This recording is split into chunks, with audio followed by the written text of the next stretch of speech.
name is Marla Fulgham, and I have lived in Austin for 19 years now. I would say when I first came here, I said, this is a great college town. Because the whole UT, to me it was just so wonderful with the spirit. But then as I started moving and branching away from UT, I realized that look at all of the neighborhoods, and I could drive through most of the neighborhoods and people would wave at me as if, we all grew up together.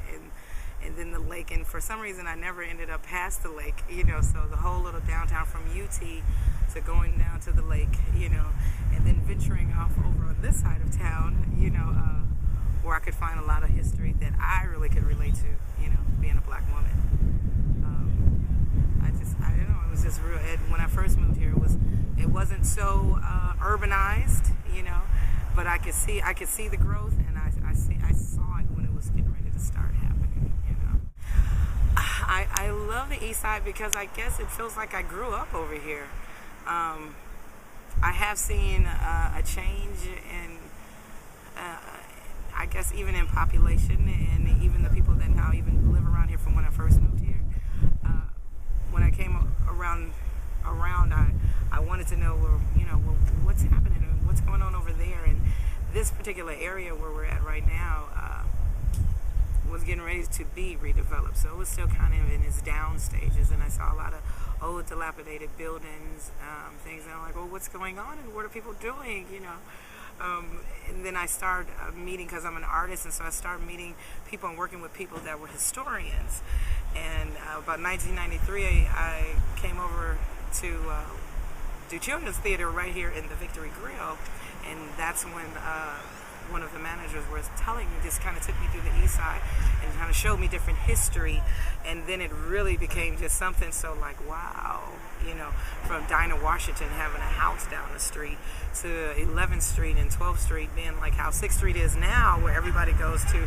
This was the place to be. When I found out how all of the live music and all the live greats used to, this is where they were hanging out, from Ray Charles down street off of Rosewood, and they'd come over here afterwards, and hang out with B.B. King and Bobby Blue Bland, and those are legends to me now, but they were just like how I am sitting here, back in the day. So it was real exciting knowing all of the music history, all of the black history, I can say, that really hit Austin, even from settlers that after the slaves were freed, after they came, some of them actually were settled over here on the lands over here, and like first blacks to buy the land and build homes, and some of those houses still stand alive.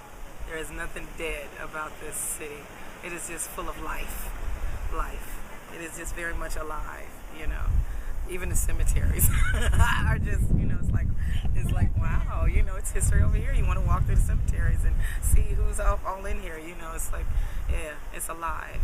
It's just full of it, full of life, I am a preservationist because I can say that back when I was young, I didn't really appreciate the history, learning it in school. And as I got older, I really could see that how sometimes history can actually repeat itself.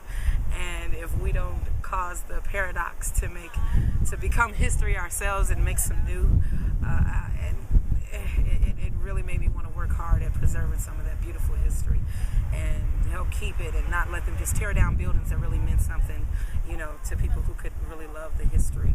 And I guess that's when I love the history here in Austin, and helping to keep it alive. It's been a struggle, but it's been uplifting.